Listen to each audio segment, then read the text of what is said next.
with where you are and grow from there.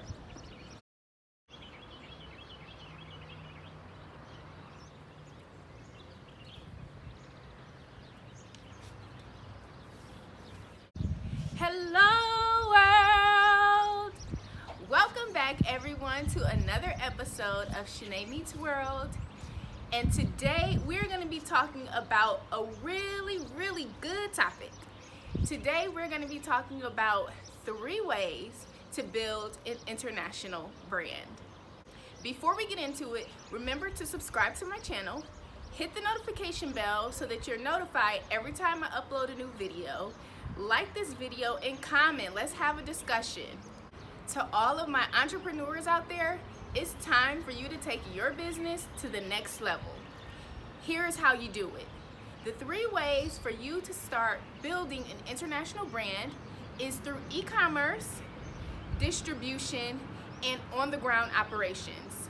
So let's get into what all 3 of those mean and what things you need to consider if you want to build an international brand. E-commerce is the act of buying and selling over the internet. And an example of e-commerce is Groupon. If you are familiar with Groupon, Groupon is an online website where you can go and purchase local deals from businesses. Back home, I use Groupon all of the time.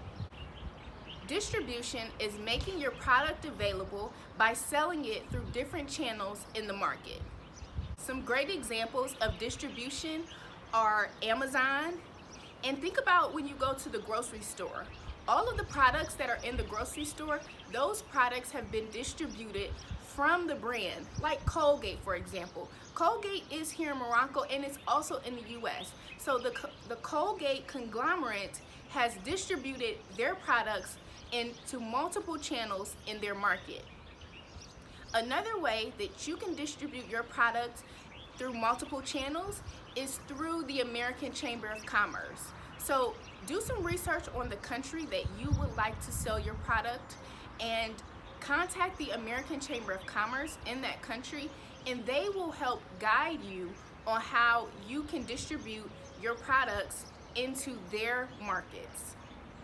On-the-ground operations is an actual physical location. That means that you would be in that country physically. And a perfect example is Zara and McDonald's. Those are 2 examples that we know are global and international companies, and those are on-the-ground operations. So that costs a lot more upfront capital, and we're going to get into that on things to consider when you want to build an international brand. But on-the-ground operations are actual physical locations. So that would mean that you're taking your business and you're expanding it to another location. Now, there are a few things that you need to consider when deciding what type of method you want to take in order to build an international brand. Let's talk about those. If you're thinking about e-commerce, then you want to consider your online marketing tactics. If you have an e-commerce store, then you need to make sure that you have your languages set to multiple languages. So maybe English is the first language, but you also have the option on your website for it to be switched into French, or it to be switched into Russian, for it to be switched into Mandarin. All of those languages, or whichever language based on the country that you are deciding to ship your products and services to, make sure that your website includes that language and it can be switched to and from your home-based language. Also, you want to make sure that you're offering international shipping prices on your website. You need to let people know upfront that shipping in your home base is a different price than shipping internationally. Those are some online tactics that you need to consider if you want to go international. When it comes to deciding which country you want to build your international brand, I recommend that you go and visit that country. And maybe you only have time to visit for 1 week at a time. Maybe you have the opportunity to volunteer, to live, or to work in this country. I definitely recommend you take some time and you visit the country so that you can understand the flow of life, the customs of working and the customs of doing business in the country where you want to build your international brand. That's very important because where you do business compared to your home base is going to be totally different, because international business is all about customs and culture and language and interacting with people from around the world. And we all have different ways of doing things. So you make sure that when you decide on the country that you want to do business, or multiple countries where you want to do business, make sure to go and visit those places. And before you decide on one place, visit multiple places and see what works best for your brand. See where there's a need for your product or service or your brand, and that is where you penetrate the market. When you are visiting the country where you want to start your business, you need to be also building a network. And so that could be building your network with host country nationals, building your network with expats that are currently living there, and also building your network through the American Chamber of Commerce.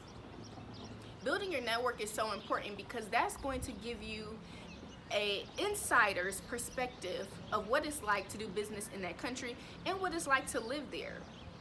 You also want to know the perspective of the natives when it comes to your product. You want to know what they think about it. You want to know how they experience it. So it's very important to build that network.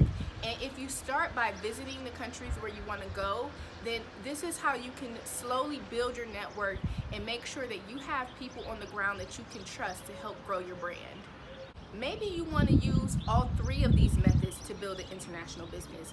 Maybe you just want to use one of these methods to build an international business. But the most important thing you have to consider is the amount of commitment that you want to spend building this international brand. If you are willing to relocate, pack up your life, and move to another country, then on-the-ground operations may suit you. I know so many people who have left the US and live in different countries around the world, and they have started on-the-ground operations, and they're very successful in the business that they do. If you want to be independent of your location and live anywhere that you want, then e-commerce is the best route for you. But you need to consider the length of commitment that you're willing to put into building this international brand. That will help decide which method you want to take in order to go global. Another thing to consider is the upfront capital. It takes less upfront capital to build an e-commerce store than it does to build an on-the-ground operations. If you have the upfront capital and you're ready to build an on-the-ground operation, then go for it. If you prefer to build an e-commerce site where you don't have to have as much upfront capital, then that may be the best option for you. But consider the amount of upfront capital that you will need to get started. And don't let that be a hindrance to you starting. Start with where you are and grow from there. Return on investment is one of the biggest things that we have to consider when we want to go global.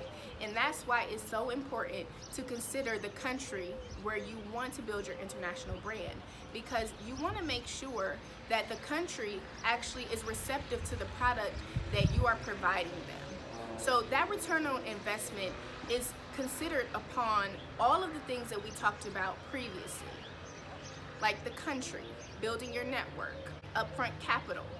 Those are some things that you need to consider when you're evaluating what your potential return on investment will be for building an international brand. If you are ready to build an international brand, let's have a conversation. Let me know if you found this information helpful. Please add it in the comments below and let's talk about this. Let's build a community around going international and building an international brand. There are 3 ways that I recommend that you do that, and that is through e-commerce, distribution, and on-the-ground operations.